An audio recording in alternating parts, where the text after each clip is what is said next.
plantel Cobaitella. Este es un estudio y exposición de la tabla periódica y sus generalidades para aprender a leer la información. La tabla periódica fue y es una investigación colaborativa en la cual diversos científicos a lo largo del tiempo han hecho sus aportaciones para llegar a la actual tabla periódica, que consta de 118 elementos, los cuales están organizados y ubicados según sus características y relación entre los mismos. Básicamente, la tabla periódica es la representación gráfica de los símbolos de los elementos químicos organizados por su número atómico y sus propiedades físico-químicas. Hay diferentes tipos de tablas periódicas, pero la que generalmente se usa es la tabla internacional. De la tabla internacional pueden haber diversas ediciones, pero todos contienen la información esencial. Unas pueden traer más información o información que las otras no contienen. Aquí podemos ver 3 tablas internacionales, pero como podemos ver son un poco diferentes.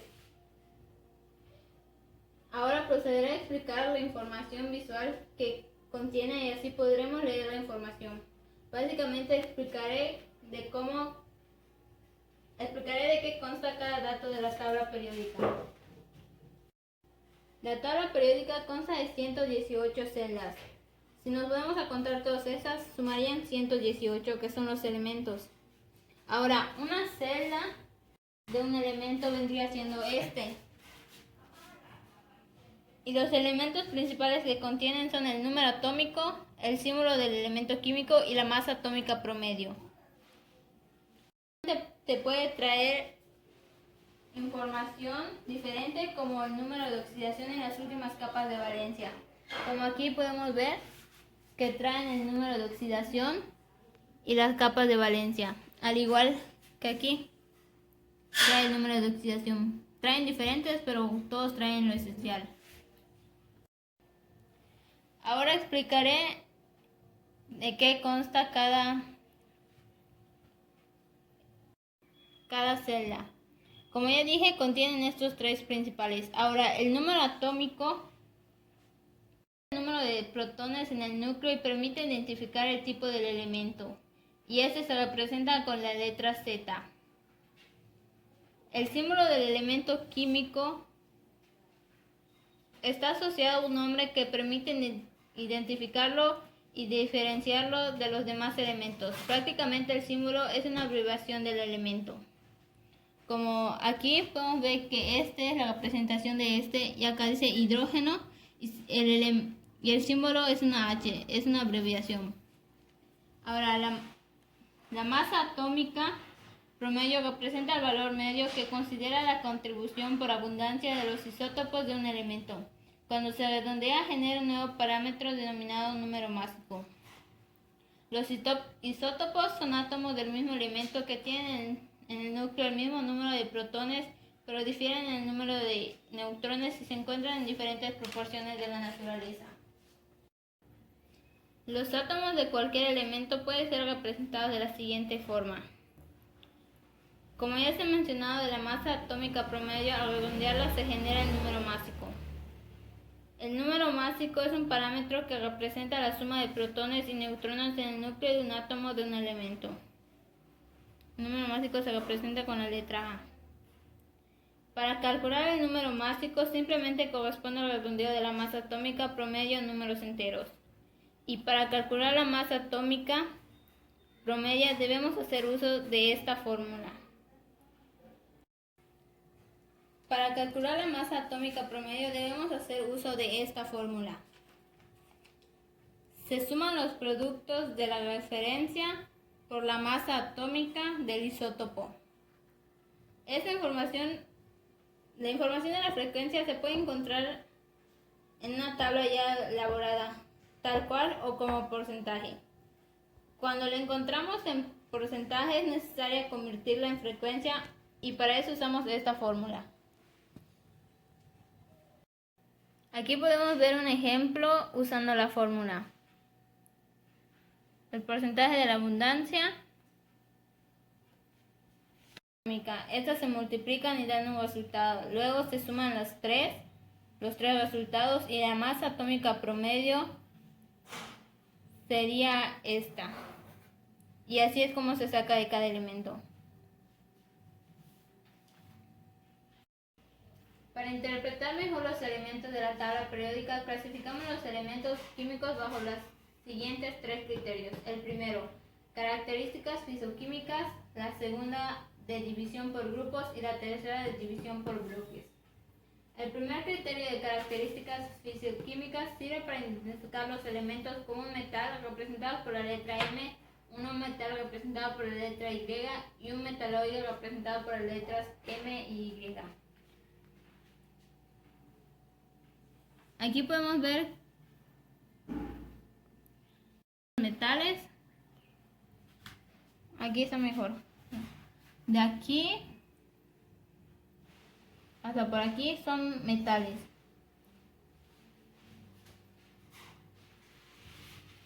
Igualmente pertenecen a los metales. Aquí podemos encontrar los no metales y estos vendrían siendo los metaloides.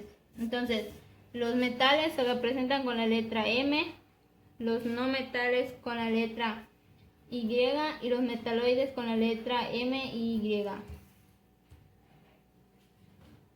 De acuerdo al segundo criterio de división por grupos, los elementos pueden ser representativos representados por la letra ER, de transición representados por la letra ET y de transición interna o tierras raras representadas por ETR. Los elementos representativos y las de tierra rara pueden identificarse en familias debido a que su comportamiento químico es similar. Entonces serían los metales alcalinos, los alcalinoterrios, los metales de transición, los metaloides, los no metales, los halógenos y los gases nobles. Como podemos ver aquí, cada uno tiene un color y aquí igualmente en la tabla periódica. Entonces estos de naranja pertenecen a los metales alcalinos y así sucesivamente. Y para las tierras raras o de transición interna tenemos a los lantánidos y los actínidos. Igualmente, conforme su color lo podemos encontrar en la tabla. Y de acuerdo al tercer y último criterio de división por bloques, pueden clasificarse como elementos de bloque S, P, D o F. Los de aquí pertenecen al bloque S, de aquí a aquí pertenecen al bloque D, de aquí a aquí al bloque P y estos pertenecen al bloque F. Otra clasificación u ordenación de la tabla periódica se basa en que los elementos están ordenados en 7 hileras horizontales llamadas periodos y en 18 columnas verticales llamadas grupos o familias. Se colocan de izquierda a derecha y de arriba a abajo en orden creciente de sus números atómicos. Los grupos van del 1 al 18, aquí podemos ver 1, 2, 3, 4, 5, 6, 7, 8, 9, 10, 11, 12, 13, 14, 15, 16, 17 y 18. Que son las columnas verticales y que tienen características similares entre sí. Entonces, estos del grupo 1 tienen características similares estos elementos y así sucesivamente con los demás. Los periodos son las filas horizontales, que serían estos. 2, 3, 4, 5, 6, 7. Este pertenecía al 6 y este al 7. Y tienen en común el seguimiento de los números atómicos y masas atómicas. Vamos a ver, el hidrógeno tiene número atómico 1 y el último, que sería el laurencio, tiene como número atómico el 103. Esta aparentemente es la más básica y conocida. Esta es la información general que se puede leer en una tabla periódica, pero existen otros datos que no hemos abarcado. Entonces, en resumen, la tabla periódica actual es un sistema donde se clasifican los elementos químicos que se conocen hasta el momento de acuerdo a sus características. Eso es todo, gracias.